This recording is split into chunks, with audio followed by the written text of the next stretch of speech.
وقدر ونحن على ذلك من الشاهدين والشاكرين والحمد لله رب العالمين. أما بعد اللهم رب اشرح لي صدري ويسر لي أمري واحلل عقدة من لساني يفقهوا قولي.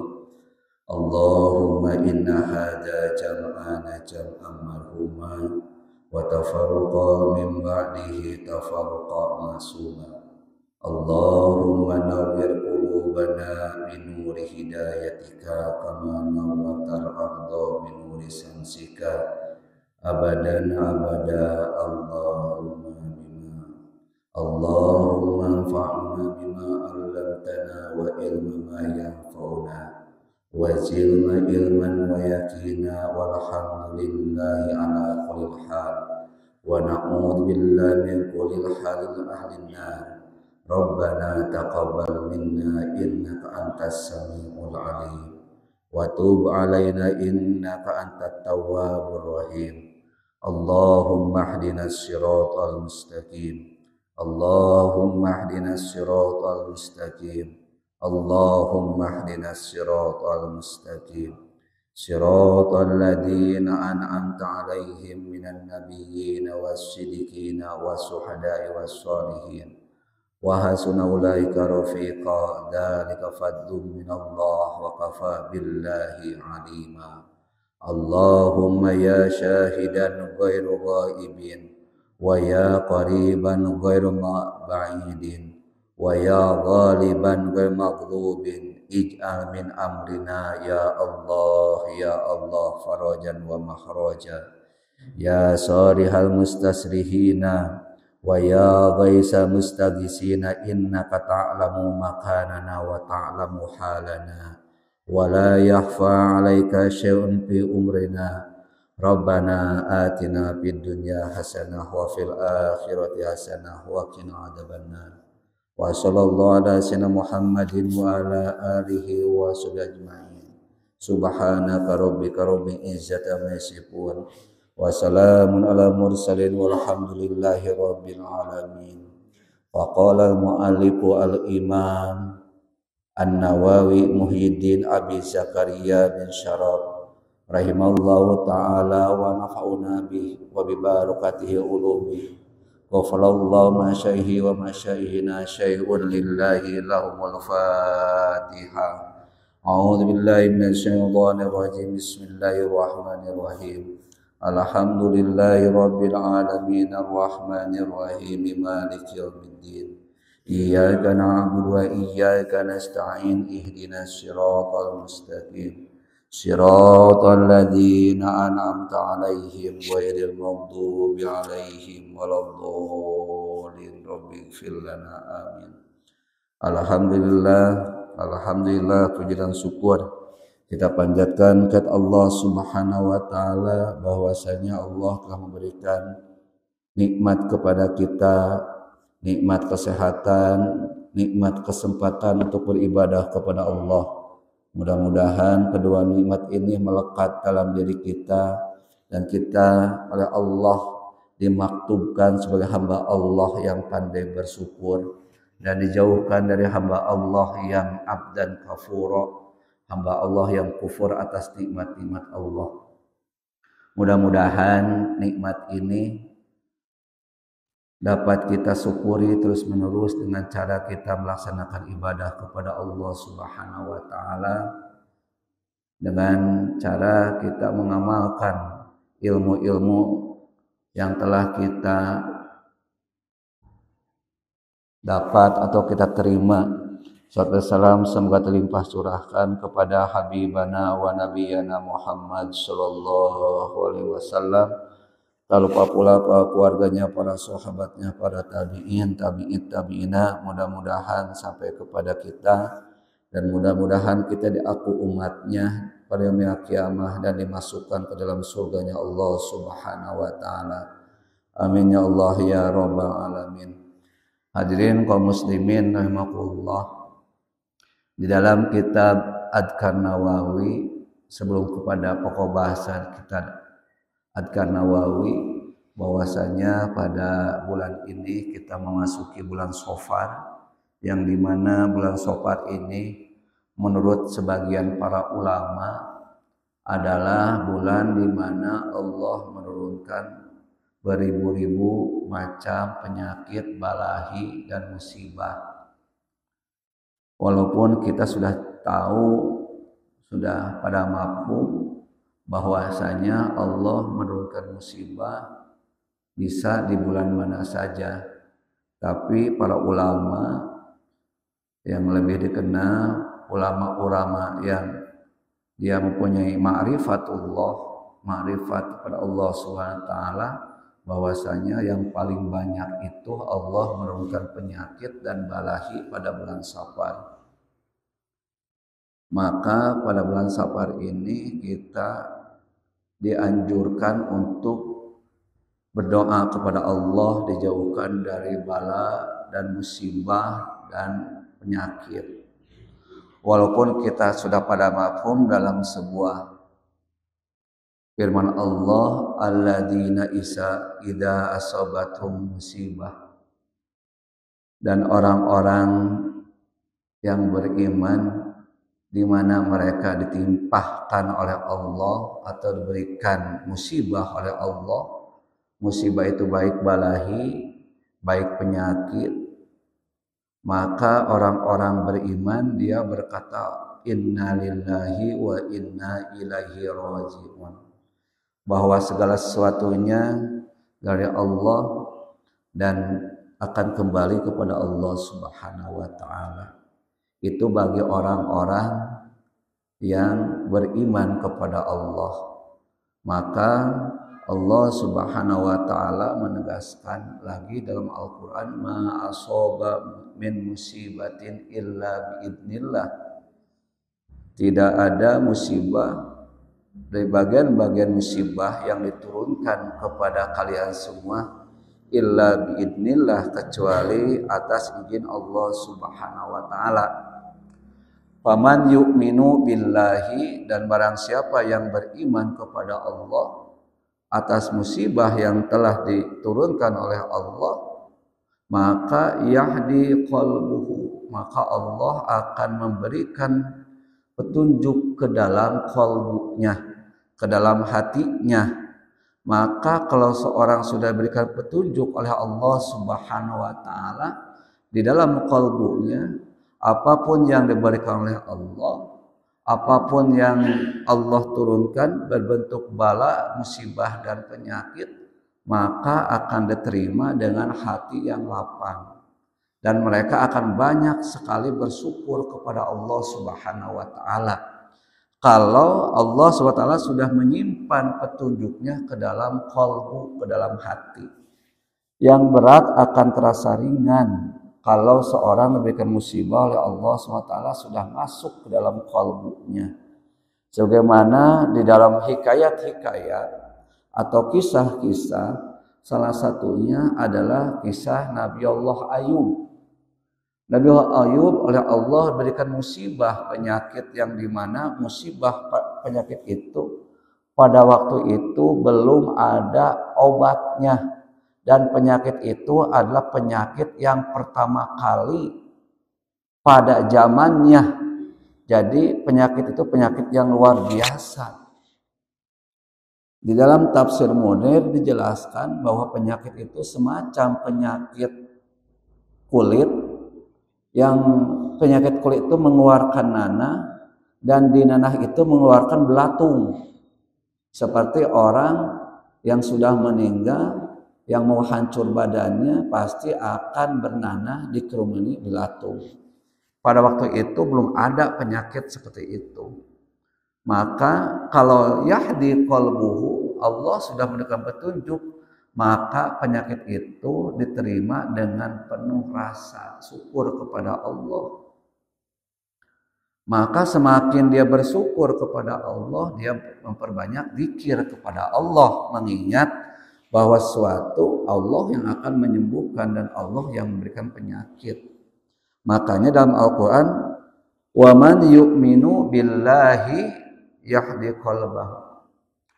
Maka kalau orang yang beriman kepada Allah, segala sesuatu yang diberikan oleh Allah, Allah simpan itu dalam qalbunya, maka segala apapun dia akan kembalikan lagi kepada Allah Subhanahu wa taala.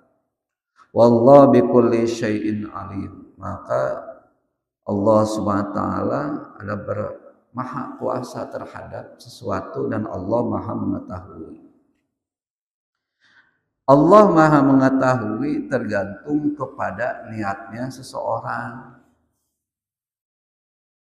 Jadi kita di dalam melakukan aktivitas apapun untuk menjaga qalbu kita, apakah qalbu kita termasuk qalbun salim, hati yang penuh selamat, yang penuh dengan hidayah dari Allah, taufik dari Allah, maka hati itu dibagi maratibul qasdi.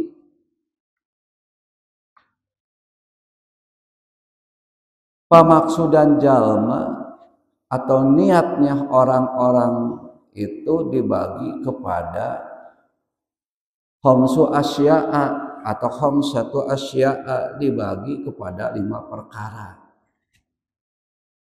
Yang dimana perkara tersebut yang dapat menyelamatkan kita di dunia dan di akhirat.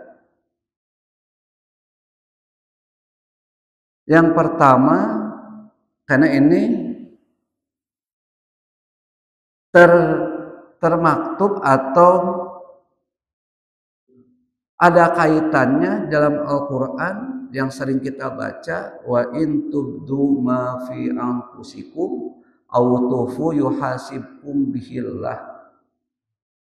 Maka Allah Subhanahu wa taala akan menghisab atau menghitung segala sesuatu yang dinampakkan dalam dirinya, berbentuk niat yang ditampakkan dari kelakuannya, raut wajahnya, ataupun apapun yang sifatnya dohiriyah, autufuhu, ataupun yang dirahasiakan dalam qalbunya, yuhasibkum bihillah, maka Allah akan menghisab, akan memperhitungkan kepada niat orang tersebut.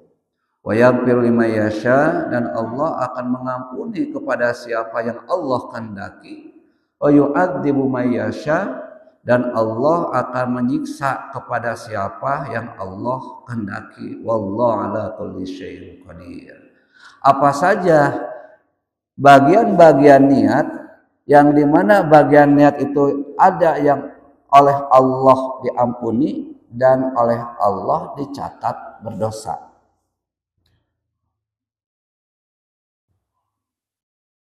Yang pertama di sini dibagi 5 bagian, ada hajisun.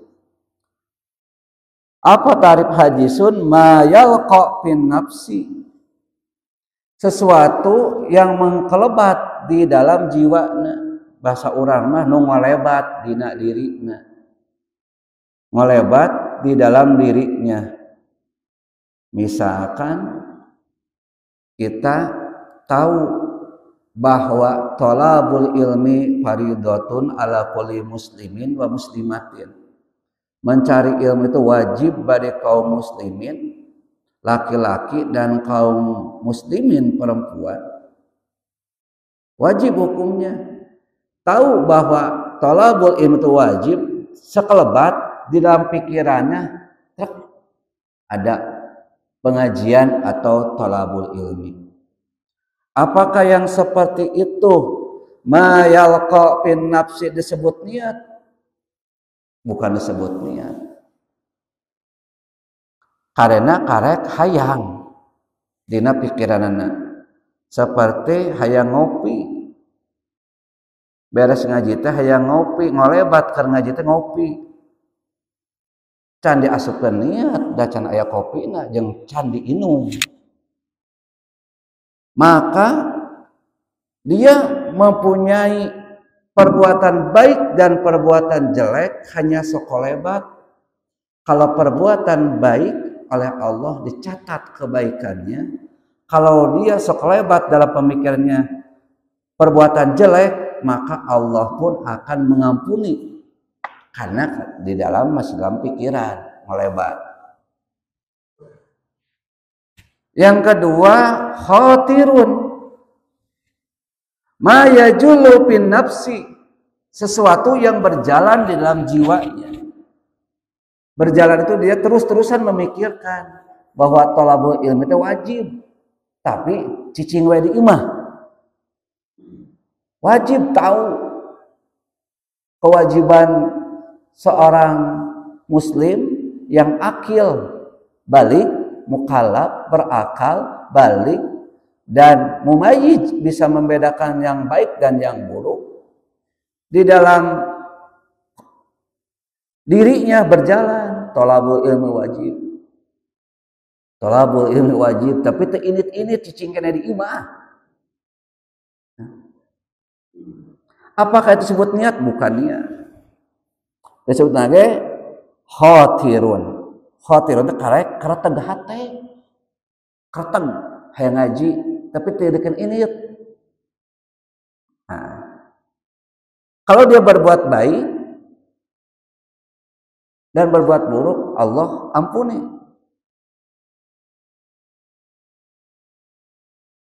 Yang ketiganya hadisun nafsi. Dia berbicara di dalam qalbunya, dalam dirinya, ngomong sorangan. Dalam qalbu teh ngaji entong terus. Itu disebut hadisul nafsi. Dia berbicara, ngomong dina hate. Tapi encan init atau can berangkat ke tempat thalabul ilmi, karek ngomong dina hate hungkul. Apa disebut niat? Lain niat. Belum termasuk niat. Karek ngomong dina hate. Seperti ngomong dina hate, beres gaji, ngopi, ngarokok, goreng pisang, ngomong dina hate teh. Nah hate, tapi da encan ngopi na, cana naon, can teu asupkeun niat. Can aya nanaonna. Yang keempat, hamun. Hamun adalah cek sunana pasejaan hate. Sudah ngomong dalam qalbunya ngaji, ngaji. Tapi cicing keneh di imah nih.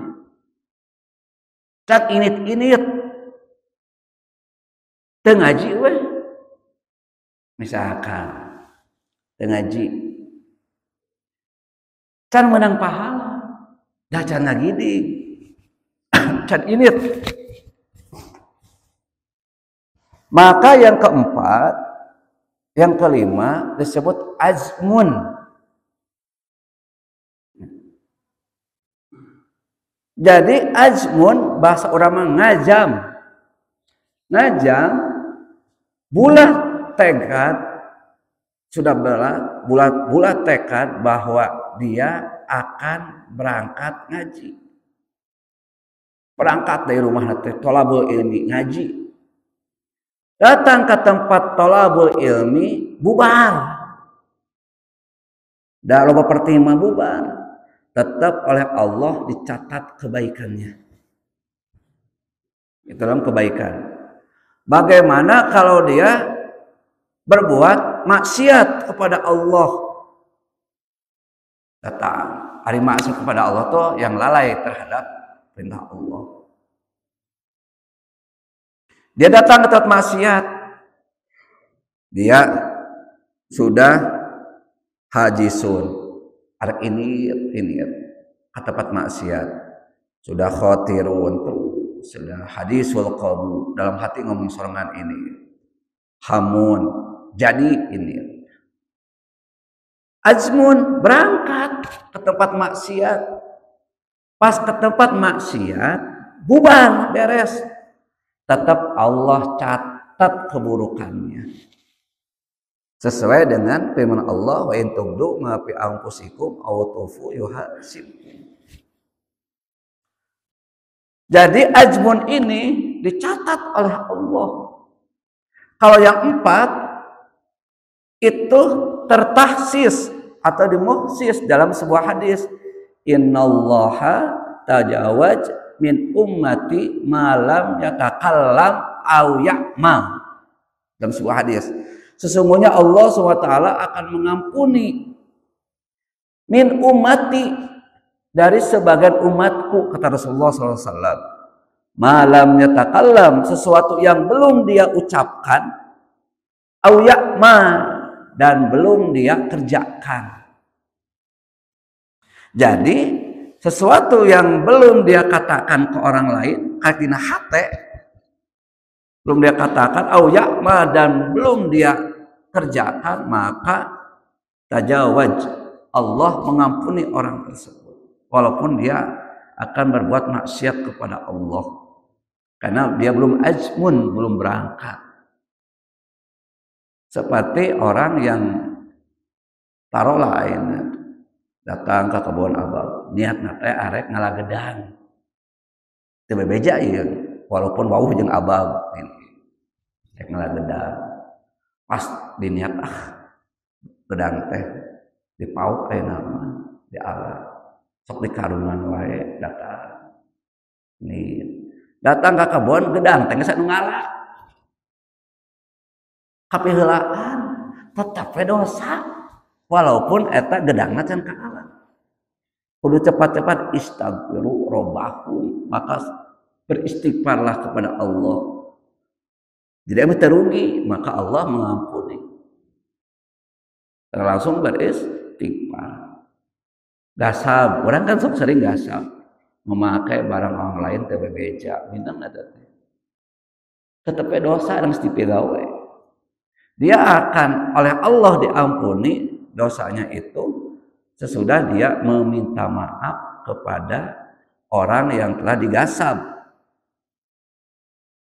Jadi ngomong hampura, tadi minjem senal teu bebeja, dihampura bebas. Jadi kenapa ajmun dikatakan itu oleh Allah dicatat? Karena sudah bulat tekad akan melaksanakan sesuatu. Dasar hukumnya mana? Dasar hukumnya al-qatil wal maqtul finnar. Seseorang yang membunuh dan yang dibunuh dua-duanya masuk neraka. Jadi orang yang dibunuh dan orang yang membunuh dua-duanya masuk neraka. Kenapa masuk neraka? Karena dua-duanya sudah punya ajmun, mempunyai prak akan membunuh. Kenapa dia terbunuh? Kapiheulaan. Kapiheulaan akan membunuh. Dan kapiheulaan jadi dia terbunuh. Itu dasar hukumnya al-qatil wal maqtul finnar. Orang yang membunuh dan orang yang dibunuh dua-duanya masuk neraka. Nah, bagaimana niat menurut fikih nu bener? Niat menurut fikih nu bener eta qasdu syai'in muftaronan bipilihi. Mengerjakan suatu pekerjaan langsung dia kerjakan. Sudah niat, langsung dia kerjakan, itu niat yang oleh Allah dicatat 100% baik dan buruknya. Makanya niat itu qasdu syai'in, dia bermaksud mengerjakan suatu muftaronan dipilihi, dibarengi dengan perbuatannya itu. Niat sholat, di rumah niat sholat, datang ke dia prak Allah akbar sholat, itu niat. Lamun diimahkan niat sholat pas datang ke dia niat sholat berjamaah, pas datang ke masjid dan ngajam sholat berjamaah bubar beres, tetap Allah catat kebaikannya. Karena ngajam kebaikan, ngajam kebaikan dan keburukan tetap Allah catat, apalagi niat. Nah, bagaimana dengan sekarang dengan niat atau yang lebih dikenal oleh kita disebut nate nadar. Nadar itu levelnya niat yang diucapkan tadi teh, yang diucapkan. Jadi Yatakallamu au ya'mal. Dia diucapkan dan dikerjakan, tapi encan dikerjakan. Nadar biasanya kalau dia mendapatkan nikmatullah, nikmat dari Allah. Kalau dia mendapatkan nikmat dari Allah, apapun bentuknya, dia akan melakukan sesuatu. Maka nadar itu disebut wajib karena sudah diucapkan walaupun belum dikerjakan. Dikhawatirkannya itu. Seperti ada sebagian teman-teman kalau hasil maka rambutnya dibotak. Benar dibotakan. Atau misalkan dapat rezeki dari Allah akan tasakur binikmah dengan cara membagikan makanan kepada tetangga. Ente dosa. Dan niatna kasupkeuna nadar atau niat wajib. Nah, jadi kita pun nanti akan masuk di level mana dalam ibadah kita, dalam thalabul ilmi, dalam sholat, dalam sosial kita akan termasuk kepada level yang mana? Apakah termasuk hajisun atau hatirun, hadisul qalbi, hamun atau azmun, atau niat itu sendiri? Itu dikembalikan kepada qalbunya masing-masing. Makanya tadi wa man yu'min billahi yahdi qalbuh. Barang siapa yang beriman kepada Allah, maka Allah akan memberikan petunjuk kepada qalbunya. Kalau Allah memberikan petunjuk qalbunya, maka pasti dia setiap saat tepat waktu akan memperbaharui niatnya. Niatnya diperbaharui niatnya. Dalam apapun bentuknya, supaya niat kita oleh Allah dicatat sebagai amal kebaikan.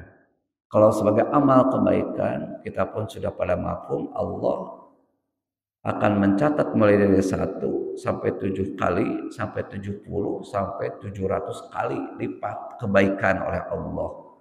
Sedangkan untuk maksiat kepada Allah atau dosa kepada Allah, Allah catat cuma 1. Itu Rahman Rahimnya Allah.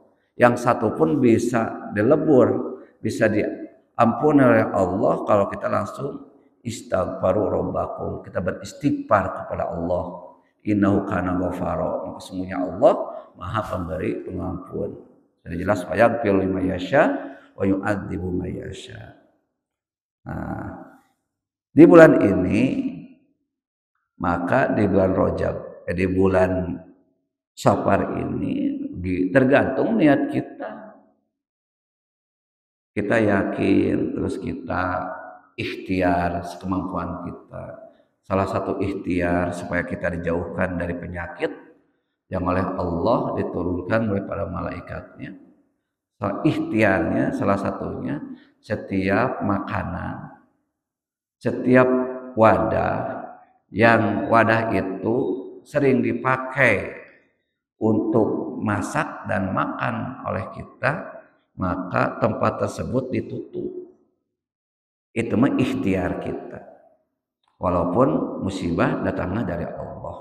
Ikhtiar kita di malam Safar ini atau di bulan Safar ini, setiap makanan apapun itu kita tutup. Minuman apapun kita tutup supaya kita terhindar dari penyakit. Nah, itu.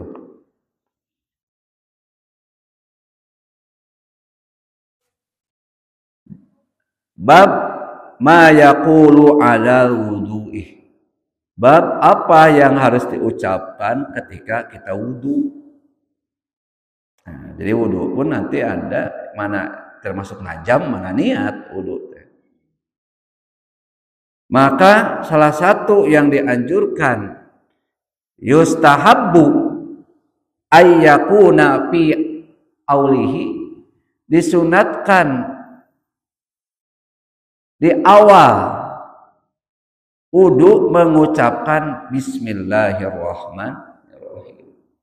Walaupun dalam sholat tidak disunahkan membaca bismillah di awal. Beda dengan wudu. Kalau wudu disunahkan sebelum kita wudu disunahkan membaca Bismillahirrahmanirrahim. Kalau dalam sholat tidak disunahkan datang Bismillahirrahmanirrahim, tidak disunahkan sholat. Itu perbedaannya wudu yang sholat. Sholat mendatang mau pakai niat mangga, pakai lafaz sholli fardhu isya'i arba mangga. Henteu we Allahu akbar mangga silakan. Tapi dalam sholat mah teu disunatkeun baca bismillah. Tapi di wudu mah yustahabbu ayyaqula fi aulihi bismillahirrahmanirrahim. Disunatkan di awal ketika kita akan berwudu mengucapkan bismillahirrahmanirrahim. Sunat.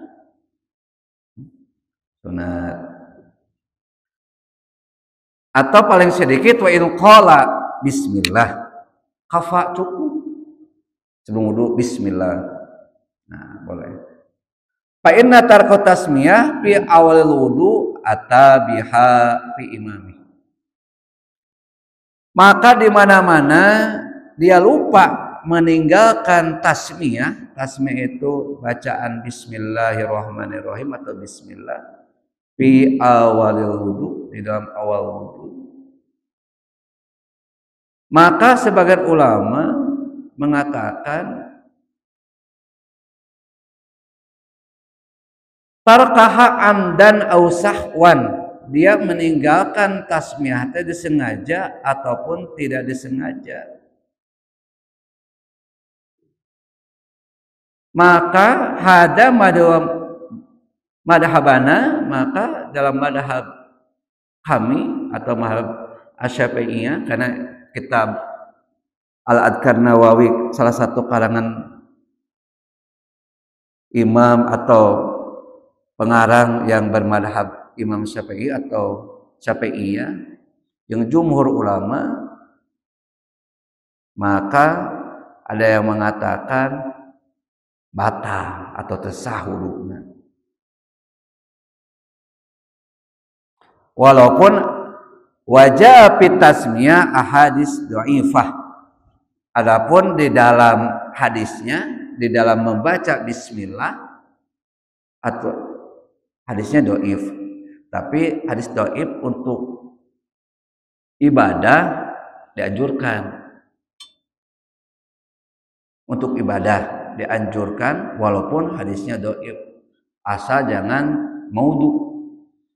Dhaif itu salah satu sanad atau musannid, orang yang membiarkan hadisnya itu biasanya tersikoh, kurang percaya. Tapi ada orangnya tapi di dalamnya tidak sikoh, kurang percaya. Tapi dalam padanya amal